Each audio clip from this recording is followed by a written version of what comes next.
I'm very often asked, why did I invest in a woolen mill? My reply is, it's like having a big shed full of vintage cars. They attract a great deal of interest. They're fascinating to look at. However, when you get them out on the road, they are prone to breaking down, but they produce a quality product.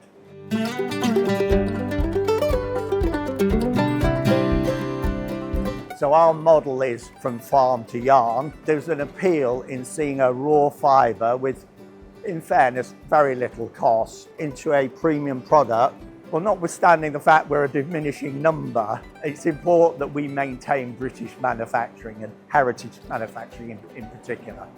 Here at the Natural Fibre Company, we thrive on collaborations. When I first started here, we just did wool, mohair and alpaca, and that's developed into a massive range of different fibres, from dog hair and human hair to camel and yak, stinging nettles, hemp, lots of things. The team here are really good at finding ways around solving problems. We're good to give anything a go. As long as it's not going to break our machines, we'll give it a go.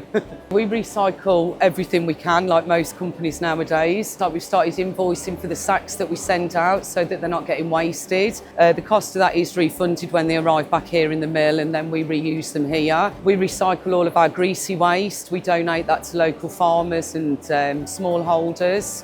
Community gardeners. We recycle all of our bobbin waste into flocked off yarns, or customers can purchase it to top up their batches. We resell all of our broken worsted tops to hand spinners, and we're looking for ways to recycle our spun waste as well, but that's proven the most difficult so far. I think it's really important that we move with the times. Circular economy and things like that are really important nowadays, and anything that we can recycle and reduce our carbon footprint is great for us and for our customers. I think the challenges are well documented, is that our on-costs as a manufacturer are prohibitive, but we maintain the British standard of trustworthiness, quality, sustainability, and in our case, traceability.